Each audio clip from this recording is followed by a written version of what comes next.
While the Ravens have soared high since that team could not have gotten off to a better start. You'll be on this journey with me. Hey guys, now joined inside Nats Park. ESPN analyst Louis Riddick was extremely complimentary of how the Ravens handled business on opening night of the 2024 NFL Draft. So we're going to get into what he had to say exactly coming up in this episode, which is presented by the Bobby Baltimore Discord server, which is a 24/7 hub for conversations surrounding Baltimore sports. Here you go. It is free to join.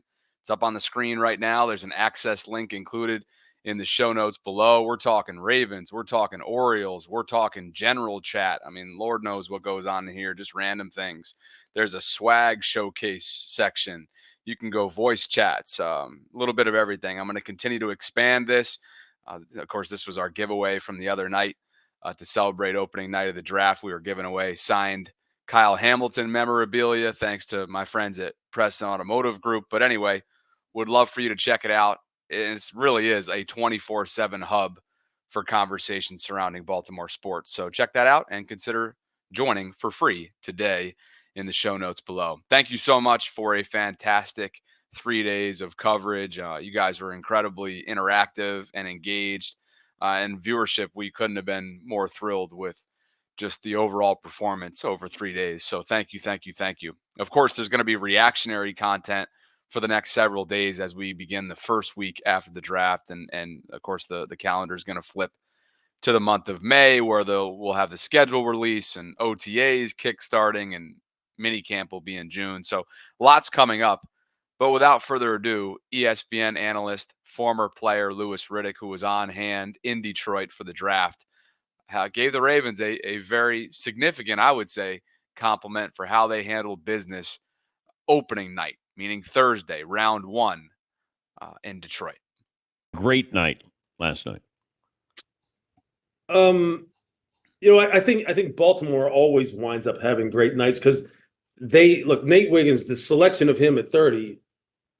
Nate was Quinyon Mitchell was my number one corner, but him and Nate Wiggins were like 1 and 1A because of the way they play, which is so competitive and tough and physical. And you always hear down in Baltimore, John Harbaugh's always talking about play like a Raven. Well, what does that mean?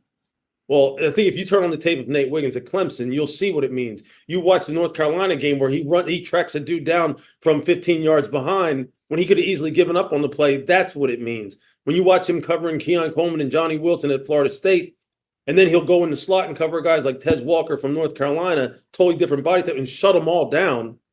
That's playing like a Raven. So that, to me, that team, that organization probably knows who they are as well as anyone in the National Football League. Now, I know people say, well, they ain't winning any Super Bowls. I mean, they ain't getting past Patrick yet, but that's besides the point. They understand the draft. They understand how to find their guys. And for them to sit there with cornerback being a top 2 need and sit there at 30 and watch a guy like Nate Wiggins fall all the way down because of all those offensive players who went above him, that's a great night. If you're Rick DaCosta, if you're Steve Bisciotti, you went home last night going, damn, we're pretty good at this thing. And what was it? 13 or 14 offensive players came off the board. Bang, bang, bang, bang, bang, before even a defensive player was taken. So clearly you could kind of tell how that first half of the draft was going, that the Ravens might address cornerback, and they did. And they go with Nate Wiggins, a 20-year-old from Clemson. And so a couple things there from Louis. Obviously, look, the Mahomes stuff, that really is beside the point. Everybody right now, not just in the AFC elites, but league wide, everybody's chasing the Kansas City Chiefs dynasty with Patrick Mahomes and Andy Reid. Like, that's just the reality of it. It really is beside the point, because the draft is about filling your needs, right? Adding depth, which the Ravens certainly did. And honestly, just rejuvenating your team with youth and with talent, some of which have more upside than others, some of which will come in and be immediate impact, right? Others won't. But that's what draft weekend's about. And Eric DaCosta and his staff, from a scouting standpoint, they really do it as effectively as anybody league wide. And speaking of needs, There were plenty going into the weekend, and I thought Dev did a good job of breaking this all down. Dev from Ravens Twitter, I believe he contributes for Russell Street Report as well. So the Ravens came into the draft with offensive line, wide receiver, DB, and edge concerns. They largely addressed that with the following, who many believed was the best cover corner in the entire draft, the aforementioned Nate Wiggins. A starting right tackle who does have the versatility to switch over to the left. That's Roger Rosengarten from Washington, who they used a second round pick on, and they're very high on. To be honest with you, that might be my favorite pick of the draft, especially after I learned that he was training with Joe Staley, 49ers legend, 6-time Pro Bowler, 3-time All-Pro, a technician. That can only help a young rook. An edge who has multi-sack upside. That's Adiza Isaac from Penn State. I know probably some of you saw going back to the Penn State well as a risk because of Odafe Owe and how long it's taken him to develop. We'll have to see if the team chooses to pick up his fifth-year option ahead of the May 2nd deadline. And I get it. I do get that. I do get that concern. I get that pause. But at the same time, this is a much more productive player than Odafe was coming out of Penn State and somebody who's played the game longer. So Odafe also didn't come in to the organization when Chuck Smith was there. Chuck Smith was hired and just finished up his first year this last fall. Chuck Smith is AKA Dr. Rush, the outside linebackers coach, who I think has really brought the technique and the skill set of the outside linebackers room to a new level. Case in point last year with Jadeveon Clowney and Kyle Van Noy, two vets, been around the league for a long time, right? Brought the best out of them. Odafe Owe took a big step when he was healthy, right? Ajabo, the jury's still out on Ajabo. Tyus Bowser didn't play, but yet the biggest question mark going into last year ended up kind of being the strongest area of the entire defense, you could argue. And that was their pass rush. That was their relentless pressure. That was their ability to get to the quarterback. And largely in part due to the vets, the grizzled vets, and Jadeveon and KVN getting after it. One of the two will be back, of course. Kyle Van Noy coming back on a short-term deal. And Tavius Robinson, I thought, as a rookie, even showed some flashes. So the Ravens are betting on the development side of a player that they feel like has all the intangibles of what could be their next great productive pass rusher, but they're also betting on who they have in the development side of things from a coaching standpoint, from a technique standpoint, and that is Dr. Rush, Chuck Smith. And that final bullet point that Dev hits on here, a ridiculous athletic wide receiver who can make big plays downfield, and that is Devontae Walker. Dev is very happy. I think everybody should be pretty happy. They did fill a lot of needs, and Devontae Walker is not somebody who they've gone after in the past. Sure, similar measurables to Rashad Bateman, different games, right? This is a true vertical threat. Somebody who has not had any significant injury concerns. Someone who has already checked off that football adversity box. Somebody who was just downright lethal in the second half of last year at North Carolina. And I think somebody who's going to come in and immediately challenge guys like Rashad Bateman and Nelson Aguilar for targets and snaps. I think he's got a great mindset. Watch what he put on tape. And the Ravens love a good story. Scouting departments across the NFL love a good story. And Devontae is exactly that. Whether it was working through the eligibility rule that forced him to be a scout team wide receiver through the first few weeks of UNC's season last year, or riding the bench at his first couple schools, whatever it was, Devontae worked through it. He wanted to stay close to home in North Carolina to take care of his sick grandmother. This is a wise beyond his years young man And while that doesn't necessarily translate to what you do production-wise on the football field, he's already got that. I think when you can check off that character box and the Ravens can feel good about bringing him into their culture, sky's the limit for him. And I think he's a contributor right out of the gate. And I said it once and I'll say it again. Fit and situation, knowing how much playmaking ability is around him, you got to love it.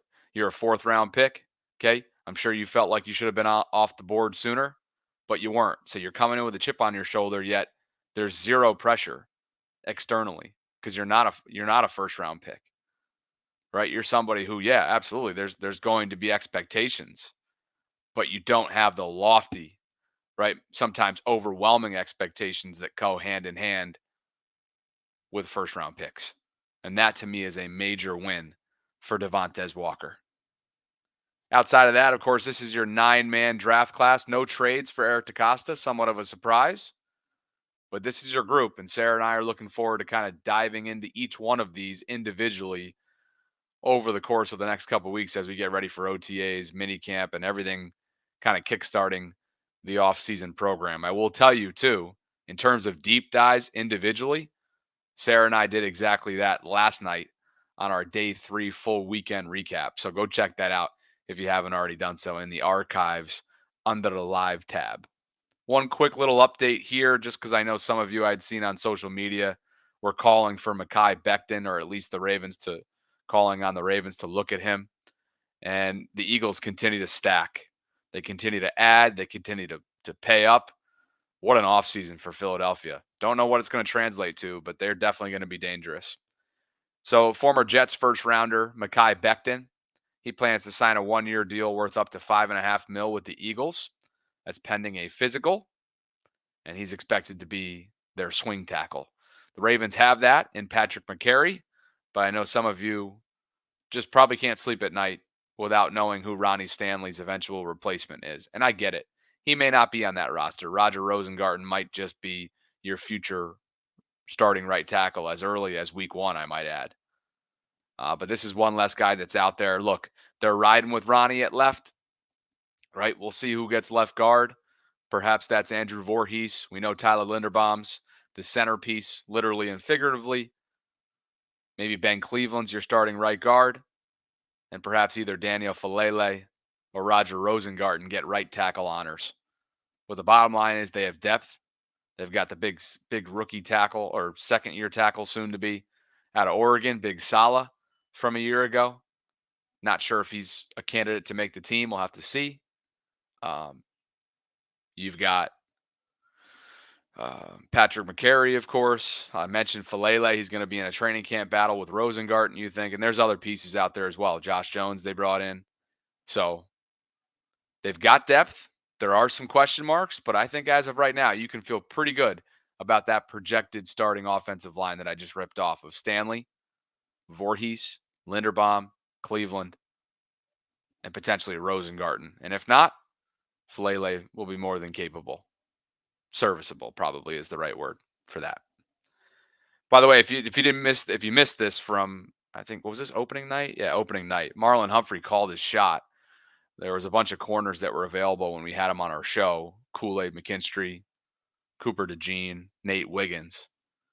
Here's what he had to say about the trio. Who do you feel like would best complement you and Brandon Stevens? Like, who do you feel like could really round out that group best? I would say Nate. He's just really twitchy, quick guy. It's crazy. I saw a clip of him running somebody down on Instagram before I even knew he was, one of the top picks. But I just think he's a guy that, I've played inside before. Actually, me, Brandon, we both played inside before. So it doesn't really matter where we go, how you move us around. Kyle, if he plays nickel or he plays predominantly safety, Brandon's played safety before. I feel like all three of those, I don't know how much inside Kool-Aid has played, but Cooper and Wiggins, they both played they kind of do whatever. So, but if I had to pick out of those three, I would go with Nate Wiggins. And that was prior to the pick, and that's who he got. Ask and you shall receive. And now, with the presence of Wiggins, certainly going to open up and free up Marlon for a bunch of different opportunities, both in the slot and on the outside as well. Cooper DeJean, of course, goes to Philadelphia. So a strong cornerback class for sure. We'll see where Nate Wiggins stacks up among them throughout his rookie year. But some good stuff there from Louis Riddick at the top. Glad you could drop by, as always. This is where I bring you Baltimore sports and beyond. I'm Bobby Trosset. Would love for you to like this video, subscribe to the channel if you haven't already done so, and check us out in the audio-only space as well, wherever you get your podcasts, by searching The Vault, a daily podcast covering the Baltimore Ravens. So, all right, again, Discord server is available to you. You can easily join that via the access link in the show notes below. You can follow me on social media at Bobby Baltimore. And, of course, we're going to have plenty of content to dive into throughout the next couple days this week. Talk to you guys soon. Hope you have a great rest of your weekend.